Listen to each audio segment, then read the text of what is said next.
Porque como van a ver a lo largo de la sesión del día de hoy, contestar esa pregunta no es nada obvio.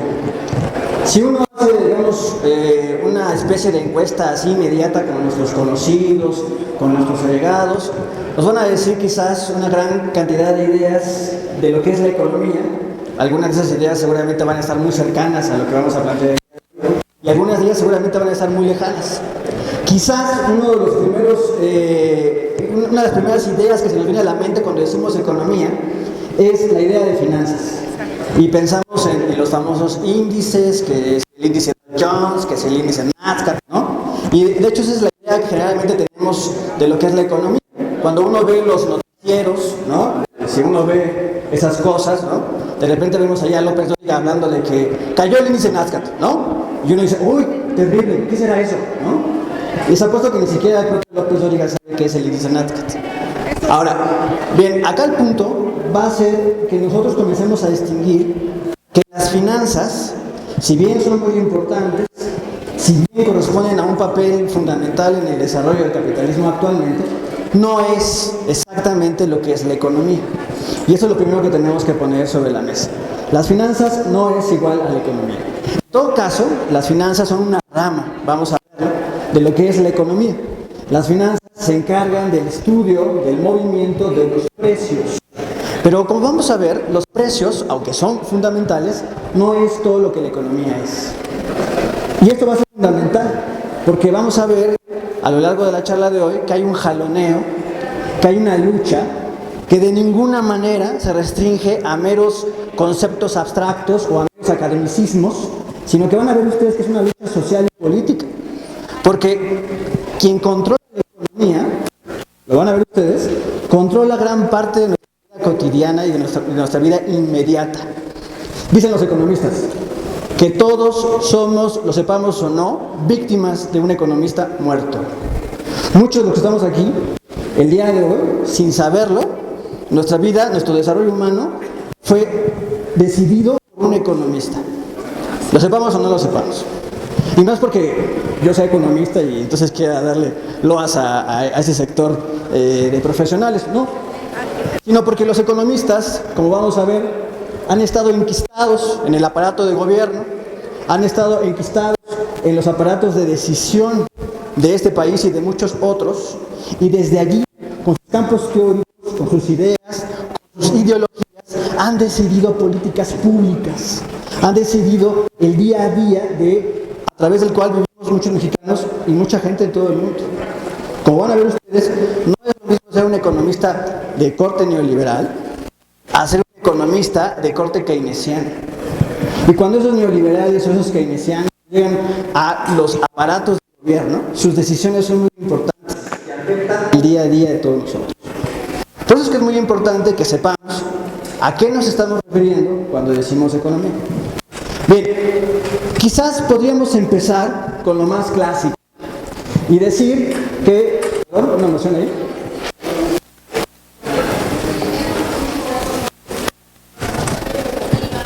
Vamos a ocupar el pizarrón. Entonces, me gustaría que sí todo el mundo pudiese ver. ¿Perdón? Yo sugeriría que hay espacios vacíos y nos podemos ir haciendo para acá, para que nos aglutinemos, estaría muy bien, ¿no?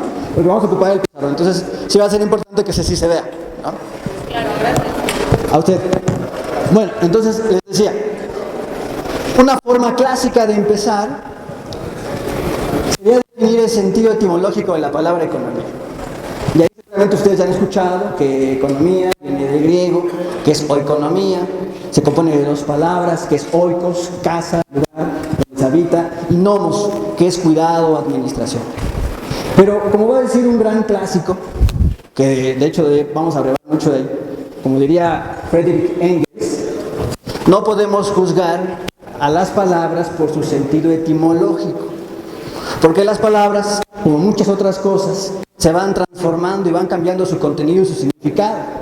Decía, por ejemplo, Engels, no podemos juzgar la palabra religión por lo que significa etimológicamente, porque religión, deben saber ustedes, que significa etimológicamente reunir, religar fuertemente, religatio, esto significa religión etimológicamente.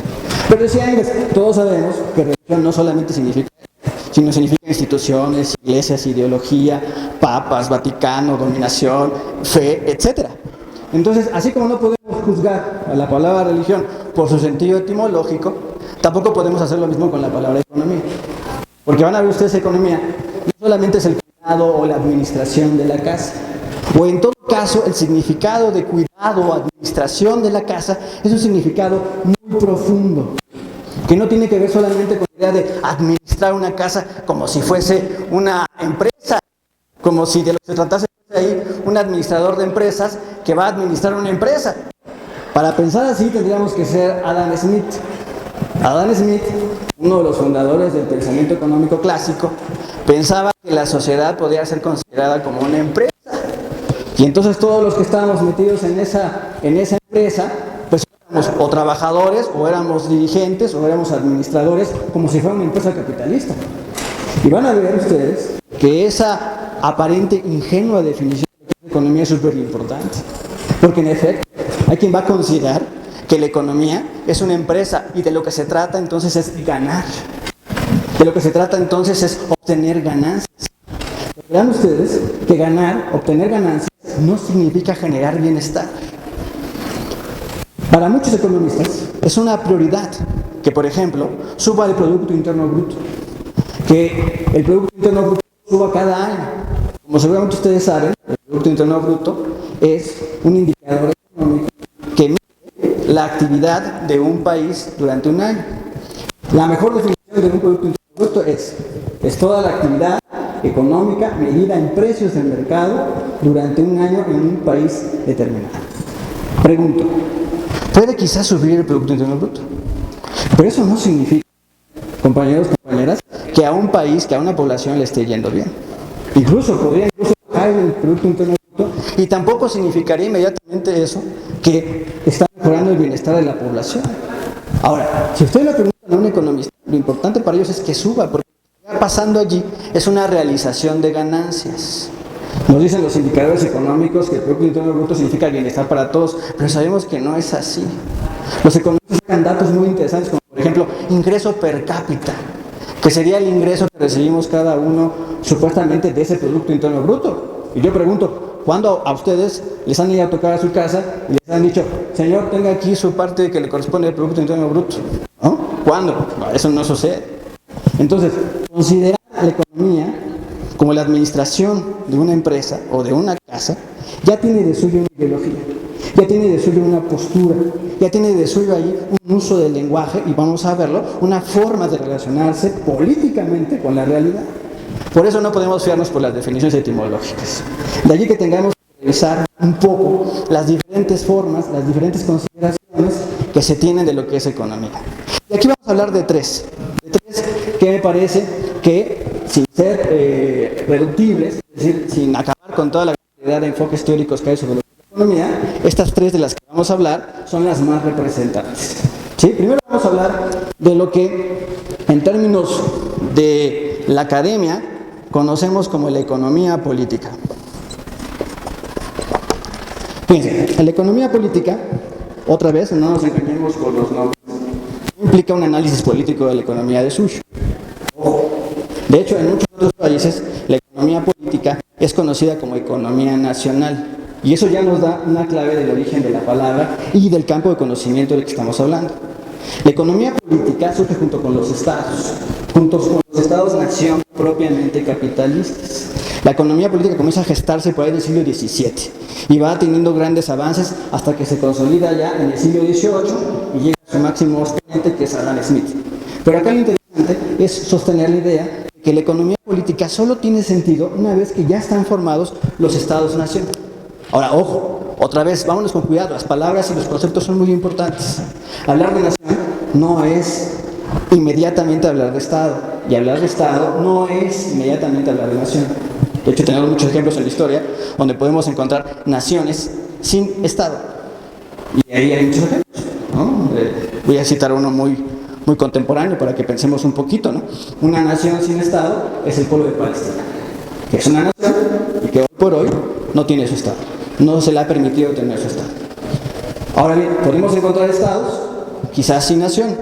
Y ahí tenemos, por ejemplo, el Vaticano. El Vaticano es un Estado, y no tiene nación. La economía política entonces surge del conjunto de estos dos. Los estados-nación es una característica específica, singular, única de los estados capitalistas. Y eso es fundamental. No nos podemos extender mucho en la historia de los estados-nación capitalistas porque eso nos llevaría a otra charla. Pero vamos a decir esto muy rápidamente. El capital, del cual vamos a hablar un poquito más adelante, es una relación social, no es una abstracción que flota en los aires o que solamente existe en los libros de los marxistas o de los economistas. El capital es una concreción real que implica el concurso de hombres y mujeres todos los días, todo el día, en todas partes de este planeta. Eso es el capital. Y el capital, cuando se estructura de forma concreta, lo hace en el espacio y en el tiempo. Cuando se configura en el espacio, el capital va generando su identidad como un Estado nacional. Es decir, ahí donde ustedes vean Estados-nación, lo que ustedes están viendo ahí es acumulación de capital. Son relaciones capitalistas. Lo que está detrás del Estado-nación son relaciones capitalistas. Ojo, no es todo lo que hay. Tenemos que irnos con cuidado. No es todo lo que hay. El Estado-nación no se reduce al capital, pero sin él es imposible. Bien, el Estado-nación capitalista entonces necesita administrar su negocio, requiere administrar su ganancia. No hay capital sin ganancia. Esa es la parte más importante de todo capital, generar ganancias. No nos confundamos. El objeto principal del capital, compañeros, compañeras, no es generar bienestar, tecnología, una sociedad que ha logrado maravillas como enviar hombres a la luna, como generar vacunas, como generar, no sé, internet, lo que ustedes quieran. Acá el punto es que el Estado-nación, que en realidad es un nombre diferente para llamar lo que nosotros conocemos como la sociedad civil, se piensa a sí misma como la sociedad más perfecta. Pero vamos a ver que esa sociedad civil, dominada por el capital, eso implica dominada también por el mercado, no es tan perfecta como ella cree. Podemos hacer la historia de la sociedad civil, que comienza por ahí más o menos del siglo XVI.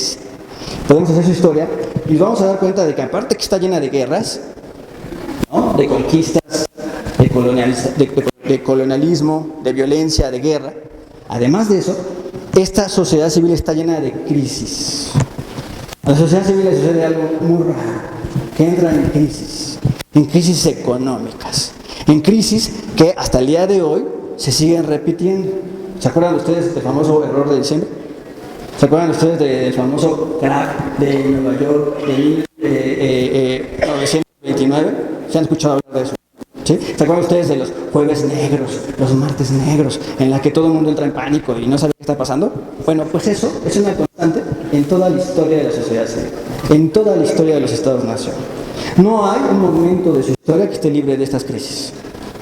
Mucha gente piensa que la crisis es un estado de excepción, algo excepcional. Así como, uy, se cayó la bolsa, ¿no? Y uno diría, pues ¿por qué no la amarran, no? Porque vamos a darnos cuenta que en realidad las crisis no son una excepción, no son una irrupción en la sociedad civil, son su regla. La sociedad civil es la crisis en movimiento. Y eso claro que desconcertaba a los que manejaban, y a los que gobernaban, y a los que siguen gobernando estos estados-nación y estas sociedades civiles. Porque, repito, ellos se consideraban la sociedad más perfecta y de repente entraban en crisis. Y decían, ¿qué está pasando? ¿Qué es lo que le ocurre a nuestra sociedad? Y entonces llamaban a los filósofos, para que los filósofos explicaran qué le pasaba a la sociedad civil. Entonces los filósofos comenzaron a decir, no sé, estoy bromeando, ¿no? No, ese sería nada, ¿no? Entonces se dieron cuenta que a través de la explicación de los filósofos, la sociedad civil no podía realmente dar cuenta de sus crisis. Entonces trajeron, no sé, a los de derecho, a los abogados a explicar, ¿no? A los de la filosofía moral, que son los primeros abogados que hay. Y ellos dicen, bueno, hay crisis porque hay gente que es muy ambiciosa, ¿no? Hay gente que no se conforma con nada, hay gente que es extremadamente insatisfecha y entonces siempre quiere más y más y más y más y más ganancia. Esa sería una explicación moral de las crisis. Pero vean ustedes, si el problema fuera moral, si el problema fuera en efecto que hay gente insaciable, ¿no?, que no se puede saciar con ninguna ganancia, no sé, ¿se han puesto a preguntar ustedes cuánta ganancia requiere un capitalista para sentirse satisfecho? ¿Se han preguntado alguna vez Entonces, ¿cuánto se ha propuesto Carlos Slim para ganar y decir, uff, ya, fue demasiado, hasta ahí muere, ya, ¿no? ¿Se ha preguntado si existe un límite? Fíjense, no tiene llenadera, dice la compañera, en efecto, ¿no? No tienen llenadera, porque verán ustedes, incluso su no llenadera, como dijo la compañera, los trasciende como individuos. Ellos se mueren, la persecución en la ganancia sigue y continúa. Porque lo que van a descubrir los teóricos de la sociedad civil, verán ustedes, es que el problema no es solo moral. Subrayo, no es solo moral, ¿eh? Sí es moral, pero no es el fundamento del problema. El problema tiene una raíz más profunda y para eso van a necesitar a los economistas. Es cuando surge esa casta dentro de las ciencias sociales, así burguesas o modernas, como ustedes le quieran decir, ¿no? Los economistas van a surgir precisamente para explicar qué es lo que le sucede a esa sociedad civil que entra en esos atolladeros, que entra en esas coyunturas, que entra en esos problemas. Los economistas nacen para explicar la crisis. Es una ciencia que nace de la crisis, se mueve en la crisis y, vamos a verlo, a veces es derrotada porque no puede explicarla a fondo. Fíjense, para poder explicar entonces qué es lo que le sucede a la sociedad civil, la economía política se va a tratar de fijar en las relaciones sociales. La economía política va a llegar al convencimiento de que lo que llamamos economía, fíjense ustedes, no es la relación entre precios solamente, no es la relación entre índices, que es lo que la gente piensa cuando piensa economía, finanzas. Lo que ustedes ven en las finanzas, por eso son tan inteligibles de forma inmediata, lo que ven ustedes son puras cosas, puros números, puros lenguajes oscuros y abstractos. Barras, gráficas. Yo aquí podría venir a darles una clase de economía convencional, poniéndoles una serie de gráficas, ¿no? Una especie de geometría analítica muy básica, y lo que ustedes verían ahí serían puras cosas. Cosas relacionadas con cosas. El producto de esto, con el precio de aquello, con el sector de esto, con el valor agregado de aquello. Verían puras cosas. Y lo que van a descubrir los economistas políticos clásicos es que, ante todo, no se trata de cosas, se trata de relaciones sociales. De relaciones, cuando decimos relaciones sociales, a veces los que nos dedicamos a esto, a dar clases en la facultad, etcétera, caemos en el vicio de generar una idea muy abstracta de lo que es una relación social. Y ese es un error, porque en realidad las relaciones sociales son lo más concreto de lo que ustedes se pueden imaginar. Las relaciones sociales somos en las que vivimos todos los días. Las relaciones sociales, en ese sentido, no es otra cosa más que la relación entre sujetos, ya sean hombres o mujeres, y otros sujetos, ya sean hombres y mujeres. Son las relaciones concretas que establecemos todos los días. Y lo que se dan cuenta los economistas políticos clásicos es que precisamente lo que está detrás de esas contradicciones, detrás de esas crisis, son relaciones sociales. Y entonces la cosa comienza un poco a aclararse, porque ya no es que la bolsa se cayó. ¿Qué es eso de que la bolsa se cayó? A lo que nos están llamando entonces la economía política clásica es a pensar las relaciones sociales que están detrás de esas caídas de bolsa. Y eso nos lleva a otro tipo de análisis, nos lleva a otro tipo de consideraciones, porque nos vamos dando cuenta que lo que aparentemente es un movimiento solamente del mercado, y ya vamos a ver al sector de los pensadores de economía que creen eso, ¿no? Lo que creemos que es la mano invisible, que seguramente ustedes habrán escuchado esa frase, ¿no? La mano invisible del mercado, y que los neoliberales rasgan las vestiduras para defender la capa y espada, ¿sí? En realidad no existe, sino que lo que está detrás de ellos son relaciones sociales. Y ese es el reto. Hay que dar cuenta de esas relaciones sociales. Bien, entonces, los economistas políticos, que por ejemplo, Marx, fíjense ustedes, les va a llamar no solamente economistas políticos, sino Marx les va a llamar clásicos. Marx va a decir, ellos son los economistas políticos clásicos. Es un gran elogio, ¿eh? Y luego viniendo de un pensador tan crítico, tan rabiosamente crítico como es Marx, es un elogio de tomar en cuenta. Clásico no es cualquier cosa, ¿eh? Cuando Marx y Engels definen lo que es clásico, lo definen de una manera muy bonita y muy precisa. Dice Engels, la clasicidad es aquello que toca la esencia de las cosas.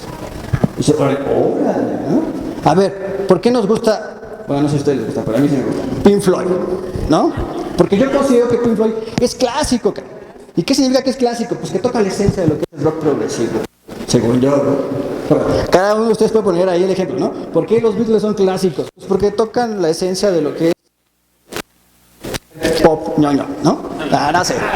No me quiero meter en los gustos musicales de cada quien. Pero la idea de clásico, ojo, lo que nos dice es que toca la esencia de las cosas. Por eso cuando decimos que algo es clásico no hay que decirlo tan a la ligera, hay que decirlo con conocimiento de causa.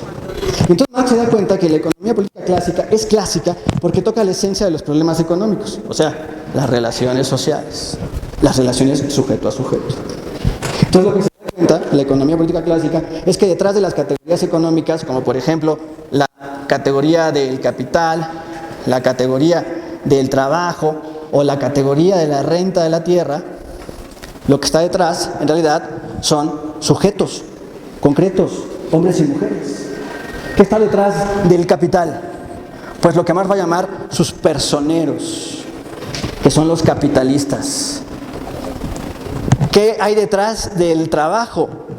No solamente índices, no solamente gráficas. Lo que está detrás del trabajo, pues son proletarios, gente de carne y hueso. Ya vamos a hablar de qué significa ser proletario, vamos a hablar de eso.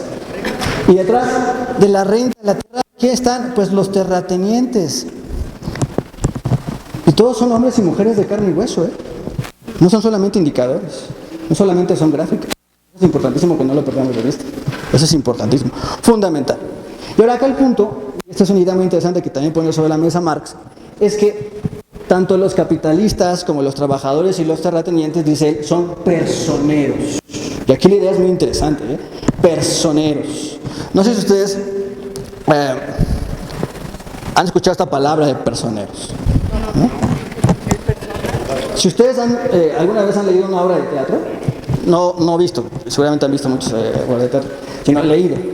Lo que ustedes van a encontrarse en la primera página de una obra de teatro es que viene una lista que dice Dramatis Personae. ¿Sí han visto eso? Está en latín, ¿no? Que dice personeros del drama. Ese sería, ¿no? Los personajes de este drama, los sujetos de este drama, los sujetos concretos de este drama. Entonces, fíjense, Marx tenía una idea de que la sociedad civil era como un gran drama, como una gran obra trágica.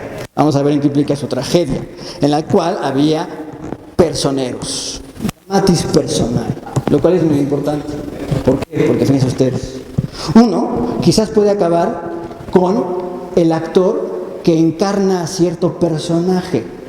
Por ejemplo, uno podría acabar con el actor que hace a Macbeth, ¿no? Por poner un ejemplo que a Marx le gustaba mucho, que era William Shakespeare, ¿no? Entonces uno quizás puede acabar con el personero que ocupa el personaje del capitalista. Nos vamos a poner Pepe Toño de veras, ¿no? Porque lo dicen que Pepe Toño es capitalista, porque ya vámonos con cuidado, ya vamos a explicar eso un poquito más adelante. Bien, aunque acabáramos con ellos, o con Carlos, cualquier Carlos, ¿no? Que hay muchos en este país que se llaman Carlos, ¿no? Y son capitalistas, ¿no? Carlos Salina, Carlos Slim, creo que se pusieron de acuerdo, por el nombre. Bueno, ya, eso es una broma, de mal gusto. Bien, entonces, si acabáramos con los Carlos, fíjense ustedes, no acabaríamos con el personaje. ¿Se va a hacer? Si acabáramos con los trabajadores concretos, cosa que los trabajadores jamás lo van a permitir, que los trabajadores son rebeldes por naturaleza, ustedes lo saben mejor que yo. Aunque acabáramos con algunos de ellos, el carácter de trabajador asalariado no terminaría. Y aunque acabáramos con los terratenientes, que existen, y son una casta, una clase que por ahí está siempre dando lata, ¿no? Los terratenientes son los que sufructan la propiedad privada sobre las cosas. Quizás la primera idea que les viene a ustedes a la mente cuando hablamos de terratenientes es al casero del departamento únicos. Van a ver ustedes que el terrateniente es una cosa muy compleja. Bien, aunque yo acabara con mi casera, la cual me cae muy bien, y respeto mucho, por cierto, no acabaría con el personaje de la renta. Y eso es lo que se da cuenta de la economía política clásica. En realidad, las relaciones sociales de las que estamos hablando, aunque son llevadas a cabo por los individuos concretos, no se reduce a su mera voluntad. Eso es importantísimo. Lo que va a entender la economía política clásica, y por eso es clásica, que lo que va a determinar a la sociedad civil, ojo, son las relaciones sociales, lo voy a decir así, en plural, no individuales. Vamos a ver que más adelante, con lo que se conoce como economía vulgar o economía neoclásica, se va a olvidar eso. Y la economía neoclásica va a pensar que la sociedad está conformada únicamente de individuos, que no hay sociedad, que lo que hay es una suma de meros individuos. Vamos a darnos cuenta que el enfoque clásico de la economía política clásica precisamente rebate esa idea. No hay solo individuos, sino lo que hay es individuos socialmente determinados. Y bien, pues estos son clásicos estos economistas, pero ojo, estoy diciendo que son clásicos, no que sean revolucionarios o que sean de izquierda o que sean de la banda, diríamos nosotros, ¿no? Porque en realidad ellos tienen un objetivo muy claro. Su objetivo de ellos es comprender qué es lo que le sucede a la sociedad civil, ojo, para salvar la ganancia. No les interesa el bienestar, lo que les interesa es que a los empresarios les vaya bien y mejor. Es más, el mejor de los economistas clásicos, o sea, el más desarrollado, el más avanzado, el que más vio, se llama David Ricardo. Y por favor no vayan a ser como un expresidente que pensaba que era dos personas, ¿no? David Ricardo. Bueno, era Fox, que decía que Francisco y Madero eran dos cosas, ¿no? Que eran dos personas, ¿no? Bueno, eso es Fox, que no sabía leer, ¿sí? Pero bueno, David Ricardo, efectivamente, es un economista, el mejor de su tipo, es el mejor de los clásicos, quizás el último de los clásicos. A partir de Ricardo han habido muchos economistas que se han peleado el título del mejor de los clásicos, ¿no? En el siglo XX surgió Keynes, John Maynard Keynes, del cual va a surgir el término de keynesianismo, ¿no? Y él sí quiso aprobar la idea de ser el mejor economista clásico. Yo lo dudo seriamente. El mejor ha sido David Ricardo. Bien, David Ricardo era un empresario de a de veras. No era un pepitoño, David Ricardo tenía inversiones en la bolsa de valores de Londres, especulaba ahí y ganaba mucho dinero. Es decir, que todo lo que hizo David Ricardo, aunque es clásico, aunque toca la esencia de las cosas, fíjense ustedes, va a ser insuficiente. Porque Ricardo, y eso es importantísimo que ustedes lo tengan sobre la mesa, hacía ciencia, sí, pero la ciencia no es neutral. ¿Qué ingenuidad de esos científicos sociales o de las llamadas ciencias duras que creen que la ciencia es neutral? La ciencia no depende del lugar, ni del pueblo, ni de la gente a la que sirve. Esos eran los que antes dirigían CONACYT, que pensaban que la ciencia era muy neutral y siempre estaba al servicio de los neoliberales. La ciencia debe de estar comprometida con la sociedad a la que sirve. Y claro, Ricardo decía, sí, yo estoy comprometido, pero con mi clase. A mí no me interesa si los trabajadores están sufriendo la explotación. A mí lo que me interesa, decía David Ricardo, es que a los empresarios, o sea, a nosotros, o sea, a Ricardo, le vaya bien y mejor cada vez. Entonces, la ciencia no es neutral. La ciencia tiene postura. Y dependiendo de esa postura, puede avanzar o no avanzar en el conocimiento profundo de la esencia que debe de explicar. Tenemos que exponer largamente a Marx, que es el mejor lector de David Ricardo y su más feroz crítico, para darnos cuenta de hasta dónde avanzó la investigación de Ricardo y hasta dónde ya no quiso avanzar Ricardo. No porque le faltara capacidad, sino porque Ricardo tuvo límites de clase, tuvo límites de intereses. Él pudo haber visto más cosas y ya no quiso porque sabía que eso le podía perjudicar en tanto que sujeto concreto. Eso hay que verlo muy claramente, Pues aquellos que se asumen como científicos, quizás sin saberlo, cada vez que abren la boca, están dando posiciones, están posicionándose en el tablero de lo político. Y David Ricardo era todo menos ingenuo. Entonces, por ejemplo, David Ricardo se dio cuenta, fíjense ustedes, que las crisis económicas no eran accidentes, no eran fallas en el mercado, sino que eran cosas inmanentes, que no podían, fíjense, no podían no suceder. Ricardo se dio cuenta de eso. Y no solamente se dio cuenta de eso, sino que además se dio cuenta de otra cosa. Que cada vez que hay crisis, lo que cae es la tasa de ganancia. De eso vamos a hablar. No creo que hoy lo logremos, porque necesitamos poner muchas mediaciones, pero quizás en otra oportunidad lo podamos hacer. Acá el punto importante es lo siguiente. Si cae la tasa de ganancia, los empresarios pierden su sentido de ser. Y si cae la tasa de ganancia, desde el punto de vista de Ricardo, entonces fíjense ustedes, toda la economía perdería sentido. Ojo, desde el punto de vista de la ganancia. ganancia. Imaginen ustedes en un caso hipotético en el que Carlos Slim no obtuviese ni un solo centavo de ganancia por sus teléfonos Telcel. ¿Ustedes creen que estaría dispuesto a mantener su servicio? Ni un segundo, ¿verdad? Bueno, ni una milésima de segundo que nos cobra carísimo en los celulares, él estaría dispuesto a darla sin ganancia. Y empezar. ¿Sí? Ricardo se da cuenta de eso. Ricardo se da cuenta de que la ganancia capitalista va cayendo. Y allí donde dice Marx que realmente debería de comenzar la investigación, lo de veras, Ricardo se detiene. Ricardo ya no vuelve a escribir. Después de su obra de los principios sobre economía política y tributación, 1817, si no me falla la memoria, Ricardo no vuelve a escribir una obra importante. Ricardo detiene su investigación. Y eso no es para nada fortuito, ¿eh? Ricardo hizo muchas aportaciones valiosas al pensamiento de la economía política. Ricardo, junto con Smith, descubre que la riqueza de un país, esto es importantísimo que lo tengamos en mente, la riqueza de un país no depende de la cantidad de empresarios que tengan. Miren, lo decía un empresario, no depende de la cantidad de tecnología de punta que tenga. Por supuesto que esos datos son importantísimos, por supuesto. Pero lo que realmente genera la riqueza de un país es su población, es el trabajo vivo. Eso lo descubre Ricardo. Ricardo es de los que dice, la riqueza la produce el trabajo vivo. Es Ricardo. Y claro, en su época, en el siglo XIX, pues los socialistas, los anarquistas, la izquierda de esa época, dijeron, claro, pues si la riqueza la produce el trabajo, ¿por qué no la tiene el trabajo? Y comenzaron a surgir por ahí y por allá unos que se llamaban ricardianos de izquierda o ricardianos socialistas. No, bueno, cuando Ricardo se enteró, pues le dio el soponcio, ¿no?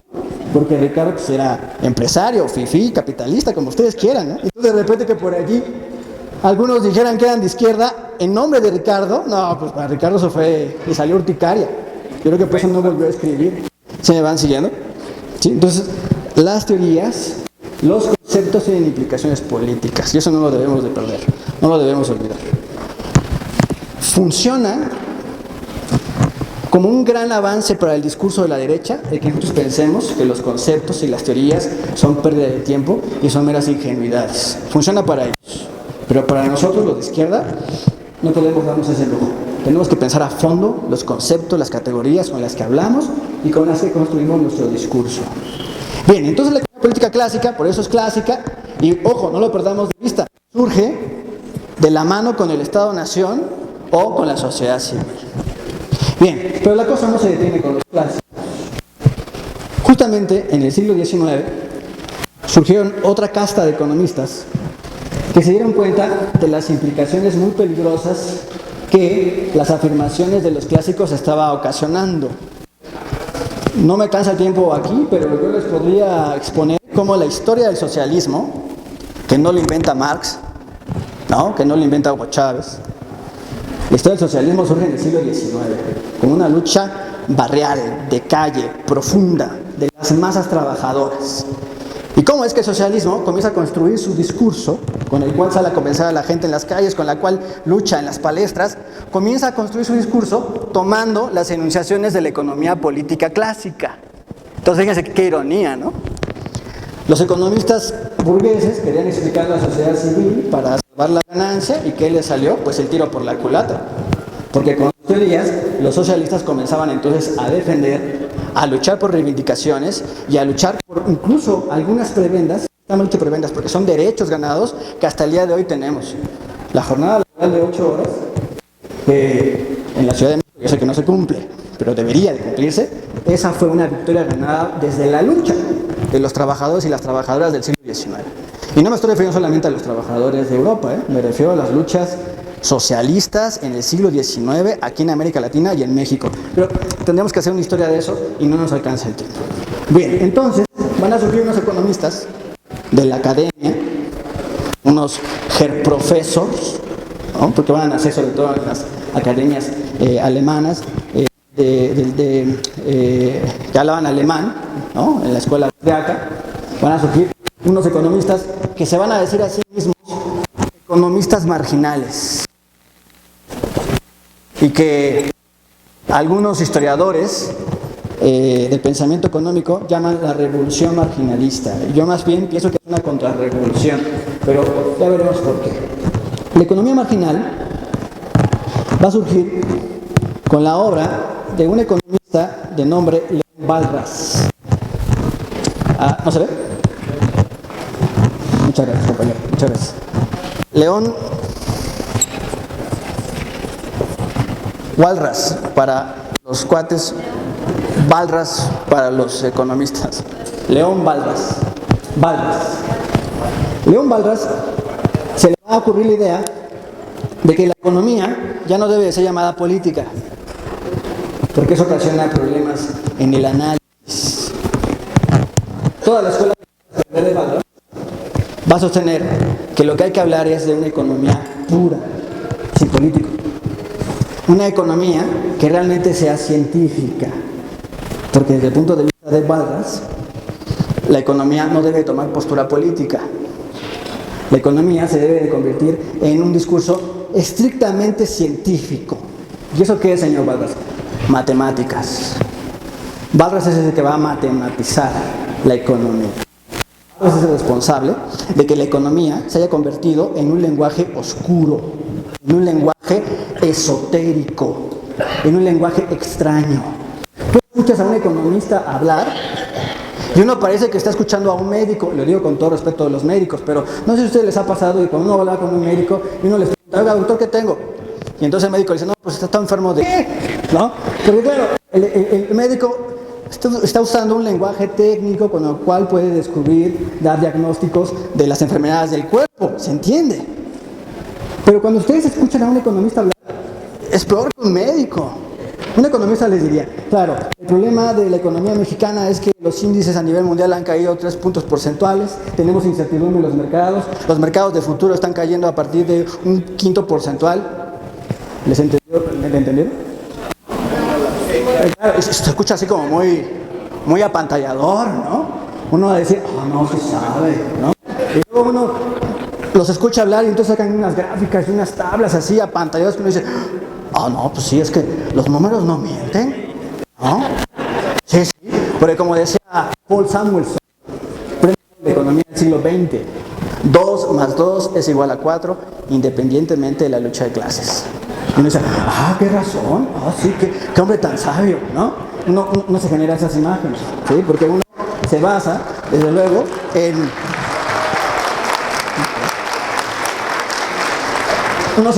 en ciertos fetiches, compañeros, compañeras, en ciertos prejuicios de que uno piensa de que las matemáticas son verdaderas. Y ahí hay un problema que cualquier filósofo de la ciencia les podría ayudar a problematizar. Que algo sea exacto, ojo, no significa que sea verdadero. Que 2 más 2 sea igual a 4 no significa que eso sea verdadero, ¿eh?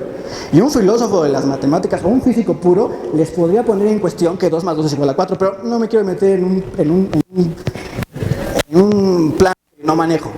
No es que las matemáticas nos den miedo, a los de izquierda no nos deben dar miedo, ¿eh? Manejar el instrumental matemático, algebraico, estadístico es una obligación de nosotros, los militantes de izquierda. Tenemos que saber hablar y contrarrestar ese lenguaje oscuro. No debemos de sentirnos apantallados, al contrario, tenemos que entrar y ver, lo que dijimos al principio, qué relaciones están detrás de esas famosas estadísticas. Pues bien, León Walras entonces construye su idea de economía pura bajo la idea de que la economía debe distinguirse de 2 maneras, lo que él va a llamar la economía positiva y la economía normativa. La economía positiva, según Walras, es la verdaderamente científica, la que dice lo que es, por eso es positiva. Porque lo positivo supuestamente trata de lo que es, eso es lo positivo. No lo confundamos con optimista, es otra cosa, ¿no? Esto es positivo. ¿Sí me van siguiendo? Mientras que la economía normativa, según Walras, es la que dice lo que se debe de hacer, lo que debería de hacerse. Y entonces, según Walras, estas dos, la economía positiva y la economía normativa, están en conflicto. Porque lo que se debe de hacer, o sea, la economía normativa no sigue criterios científicos, no sigue criterios rigurosos según Walras. No, y a partir de ahí hicieron unas cosas que para qué les cuento. A partir de la famosa economía pura, fíjense ustedes, va a haber muchos economistas que van a intentar demostrar cómo es que a una sociedad le beneficia que bajen los salarios. Eso se llama la curva de Phillips. La famosa curva de Phillips dice que si bajan los salarios, baja la inflación, y si baja la inflación a todo el mundo nos va bien. Dice, órale, pues mira nomás, qué genio. Sí, bajemos nuestro salario, renunciemos a nuestro salario, ¿no? Y entonces dice Phillips, y está demostrado matemáticamente. Y te pone una curva con gráficas, con ecuaciones. Ah, no, sí, bajen mi salario, está bien, ¿no? Ese es el peligro de la economía normativa. La escisión entre economía normativa y economía positiva es muy peligrosa, peligrosísima. Y aunque eso surge en el siglo XIX, verán ustedes que tiene una gran escuela, un gran desarrollo. Lo que hizo León Barras y la famosa revolución marginalista fue, por una parte, fíjense ustedes, acabar con la teoría del valor trabajo, que es la de Ricardo, que dice que la riqueza se produce por el trabajo. Vamos a ver un poquito más adelante qué consiste la teoría del valor trabajo.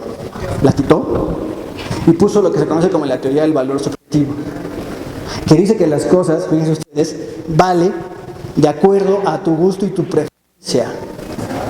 Esas son. Y además, si ustedes entran desarmados, entran sin saber mínimo de economía, los convencen. Abusados, ¿eh? ¿Qué dice la teoría subjetivista del valor? La teoría subjetivista del valor dice que los precios de las cosas se van a regir no por el trabajo, sino por el gusto que yo tenga sobre algo. Entonces, por ejemplo, y ese es el ejemplo que ponen, ¿eh?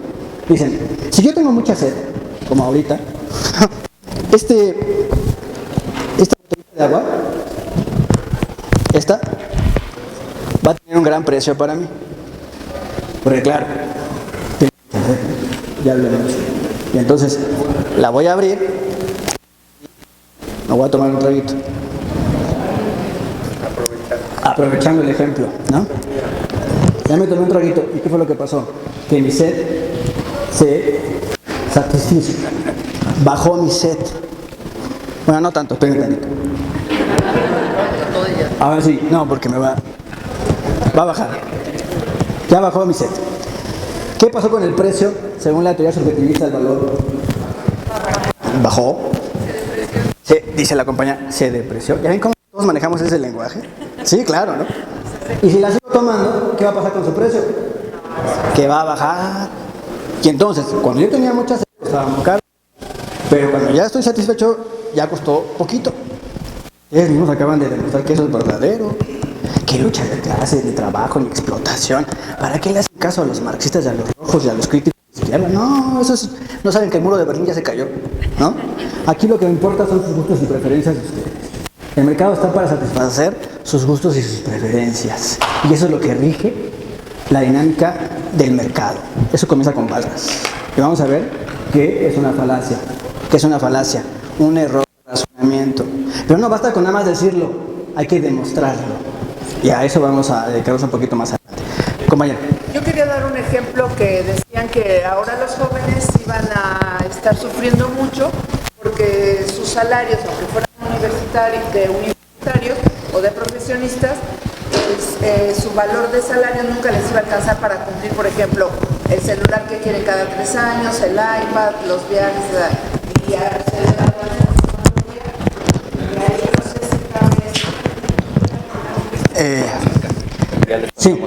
Sí, compañera.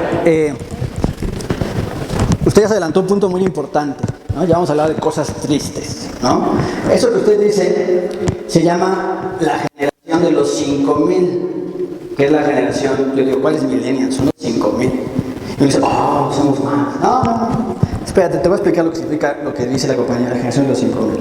En la Ciudad de México, datos del 2016, esto seguramente ya cambió, estamos en el 2019, un joven profesionista de 20 a 30 años, lo máximo que puede ganar, lo máximo que puede aspirar en la Ciudad de México es a ganar 5,000 pesos mensuales.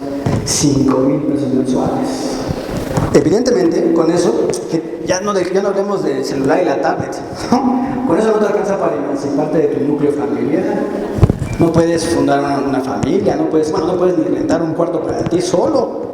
Cuando el promedio de las rentas en la Ciudad de México está arriba de los 8,000 pesos.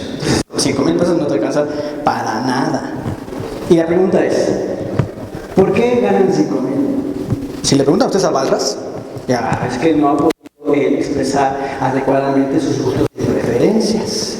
O si le preguntan a un economista formado en la escuela neoliberal, les dirán, lo que pasa es que no es competitivo, no es emprendedor. Le hace falta cultura financiera. Pues por eso no gana más, porque el mercado está abierto para todos. Lo que pasa es que en el mercado pues uno tiene que ser competitivo, ingenioso, carismático, ganar. Esa es la famosa cultura del emprendedor, ¿no? Que nos la meten por todos lados. Es una doctrina eso, es un dogma. Si tú no eres emprendedor, no estás bien visto en esta sociedad. Ahora, el punto es que estos jóvenes, fíjense ustedes, no es que no sean inteligentes o talentosos, no es eso. Lo que sucede, y nos faltan cosas para explicarlo, es que en realidad lo que opera dentro del mercado no es el gusto y la preferencia de cada uno de nosotros, sino lo que opera en el mercado es el tiempo de trabajo, nuestro tiempo de trabajo. Y cómo nos lo compran, porque se vende como una mercancía. Y además, han de saber ustedes que en el caso de México, los salarios han caído durante toda la era neoliberal. En la es asombroso. Yo anoche estaba revisando las estadísticas, no las quise traer para no cansarlos con numeritos, pero estaba viendo las gráficas de cómo ha caído el salario en México desde el año de 1982. Y es realmente espantoso. Ha caído 88% el nivel adquisitivo de los salarios en la Ciudad de México. 88%. Para que se den una idea de lo que eso significa, ¿no? Anteriormente, quizás, un trabajador medianamente podía, quizás después de varios años de trabajar, comprarse quizás una casa, dar una hipoteca y comenzar a construir un patrimonio para su familia. Hoy, los hijos de ese mismo trabajador no pueden hacerlo. Y no lo podrán hacer no por los gustos y las preferencias, sino por la teoría del valor que nos falta todavía explicar. Ese es el problema que queremos llegar. Para que no nos digan que nos falta cultura, que somos flojos, ¿no? Eso nos llegan a decir, que no somos listos. Eso es lo que nos llegan a decir. Vamos a ver que eso, en realidad, es un factor muy menor en la ecuación. Pero para eso necesitamos avanzar en la línea que hemos planteado para llegar a esos puntos más concretos. ¿De acuerdo? Entonces estamos precisamente con la idea de la economía pura, la economía de Balmas. Esa economía, fíjense ustedes, que les decía yo, va a tener escuela durante el siglo XIX, durante gran parte del siglo XX va a ser muy marginal, porque va a ser ocupado el lugar de la palestra del pensamiento económico por la escuela keynesiana, pero que con la crisis de 1973, o la famosa crisis de la deuda de la OPEP, que seguramente algunos de ustedes acordarán, estos economistas se encumbraron y se convirtieron en el mainstream, la línea principal del pensamiento económico. Esos economistas, fíjense ustedes, son los neoliberales. Sí, claro, el ITAM. Pero el ITAM es como la sucursal, región 4, del neoliberalismo, ¿no? Ellos que se sientan tan orgullosos de ser itamitas, en realidad son sucursaleros. En realidad lo único que hacen es exportar ideas que se generan en el norte global, que se generan en la escuela austriaca, que se generaban en la escuela de Chicago, en Estados Unidos, y en la escuela de Cambridge. En realidad, Pedro Aspe, todos los que siguieron, todos los liberales, son meramente repetidores de estas escuelas de pensamiento económico. Los neoliberales vienen desde León Vargas. Aquí me falta mencionar a muchos, a Gibbons, a Milton Friedman, a von Hayek. Tenemos que hacer una historia bien interesante, sería muy bueno que la conociéramos. Estaríamos no solamente conocer cómo se han aplicado las políticas neoliberales, sino también sería muy bueno conocer sus teorías. Liberal, von Hayek, de lo que se trata, dice él, es de una lucha ideológica. Von Hayek y von Mises van a pensar que imponer el enfoque de la economía pura es una lucha ideológica que hay que ganar. Y la ganaron. La ganaron a partir del año de 1973 con la famosa crisis. De ahí se encumbraron, nacieron en un club de intelectuales de derecha que se conoce como el Club del Mont Pelerin, y de allí se encumbraron en todas las universidades, en todas las instituciones de economía de todos los países. De repente tú ya veías que las facultades, no solamente el ITAM, no solamente el TEC, sino incluso de universidades públicas, comenzó a ser ganada por profesores y economistas formados en esta escuela. Y no solamente eso, sino que también comenzaron a minar y a dominar los grandes medios de comunicación. Ustedes no lo saben, pero hay toda una historia de cómo la teoría neoliberal se convirtió en una teoría de la cultura. Esa historia casi nadie la cuenta, pero es muy interesante que toda la cultura que se va generando a partir de los 70s y que se va a conocer como la cultura postmoderna es neoliberal. Y a las pruebas me remito, tendríamos que discutirlo eso más adelante. Bien, ¿en qué consiste? Perdón, Jorge Volpi, sí, claro, Jorge Volpi, por supuesto, sí. Tendríamos que citarlo obligadamente a Jorge Volpi, claro. Bien, entonces, ¿en qué consiste el enfoque de la economía pura o la famosa economía neoliberal? Fíjense, en contraposición a estos, que ya dijimos que Marx les decía clásicos a los clásicos y ya vimos por qué, ¿no? Marx les va a decir a estos vulgares. Y otra vez vámonos con cuidado con las palabras, ¿no? Economía vulgar, le va a llamar Marx a esto. Economistas vulgares, así les va a decir Marx, sí, despectivamente, pero no solo. Cuando yo explico esto en la Facultad de Economía, me ha tocado compañeros y compañeras que se llegan a sentir ofendidos. Ay, los quiero vulgares, Marx nos decía vulgares, ¿no? A los economistas. Me dicen, no, a ver, cuando decimos vulgar, no nos estamos refiriendo otra vez al sentido etimológico de la palabra que significa pueblo.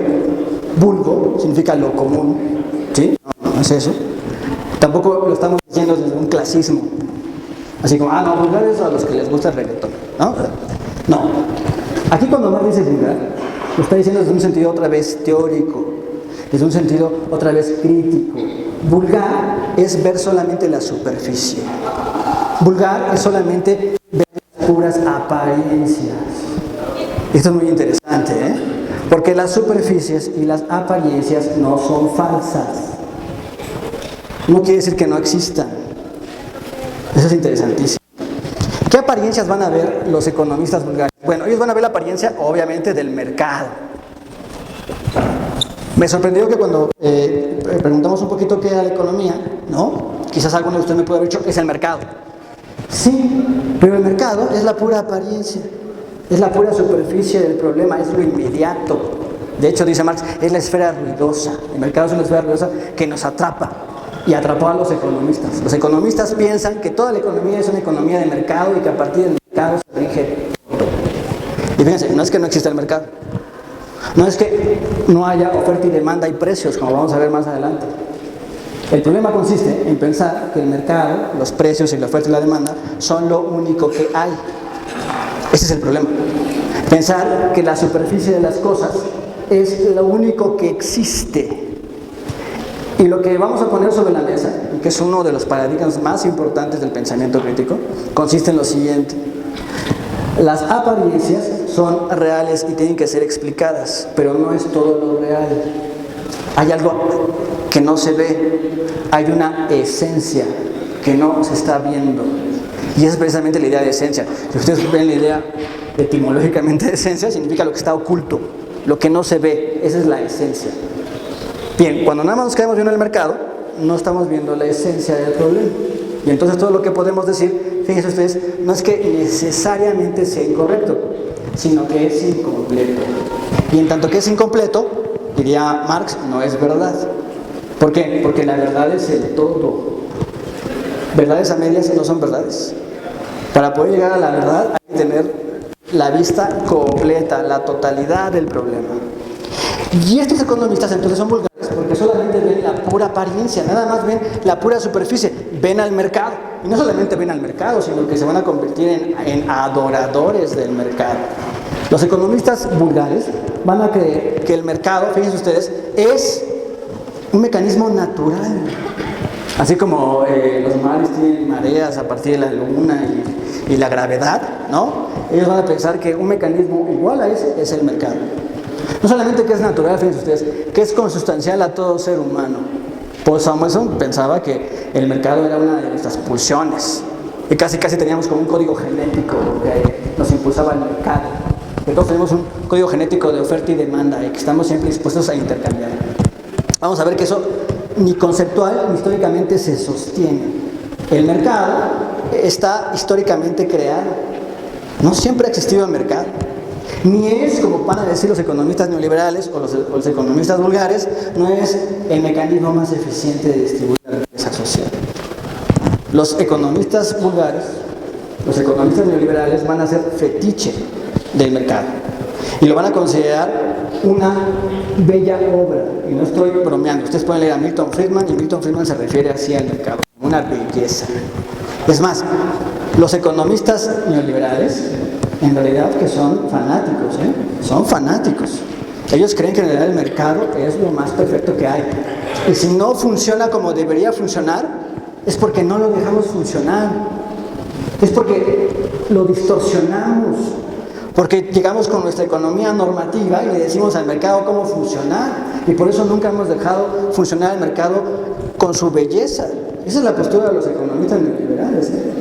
Por eso los economistas neoliberales o los vulgares van a decir: dejemos al mercado, manos fuera del mercado, let it be el mercado. Y claro, su peor enemigo de los economistas neoliberales o de los economistas vulgares, ¿quién es? Según ellos, el Estado. Según ellos, el Estado es el que distorsiona el mercado. Su enemigo número uno, según. ¿No? Ya sabemos que no es cierto, que esos economistas neoliberales han inquistado en el aparato de Estado para enriquecerse. Ya lo sabemos que han hecho con su famoso enemigo, ¿no? Pero los economistas vulgares, entonces, piensan que el mercado es el mecanismo más eficiente de distribución. No solamente que es el mecanismo más eficiente, sino que es la forma por naturaleza bajo la cual se debe regir toda sociedad. Y todo lo que esté interviniendo o distorsionando el mercado, para ellos es totalitarismo o peor, es el diablo del comunismo. Fíjense ustedes, los economistas neoliberales pensaban que Obama era comunista. Me decía: Obama, por favor, cualquier cosa que ellos vean que sea intervención o regulación de los mercados, le llaman comunismo, le llaman socialismo. Tramposos, ignorantes, no saben lo que realmente es el socialismo ni el comunismo, no lo saben. Bien, entonces, contra esos, Marx se fue duro, los critica sin amilanarse, sin detenerse de ningún momento. Marx es durísimo contra esos economistas, los va a criticar en sus fundamentos y los va a desnudar bajo lo que verdaderamente son, apologetas de los empresarios y de las ganancias, que esos son en realidad los economistas puros. Porque si revisáramos un libro de economía neoliberal, economía pura, que es el que se da en todas las facultades de economía del país y del mundo, lo que nos daríamos cuenta es que todos sus enfoques tienen la visión empresarial. Todos sus enfoques lo que buscan es otra vez solventar el éxito de la ganancia. Cuando uno estudia economía, que es mi caso, lo primero que a uno le enseñan el primer semestre, fíjense, en una universidad pública, como es mi caso, lo primero que a uno le enseña bajo este enfoque es a maximizar ganancias y a minimizar costos a partir de ecuaciones y gráficas. Maximizar ganancias y minimizar costos. ¿Qué es eso? Son retos enormes. Hoy yo me atrevo a decir que el 99% de la humanidad es proletaria. Y a las pruebas me remito. Hay muchos indicadores para poder sostener eso, pero ya no me alcanza tiempo para hablar de ellos. Quizás lo hagamos en otra ocasión. Entonces, compañeros, compañeras, ha sido un gusto para mí el estar con ustedes. Y hasta aquí lo dejamos.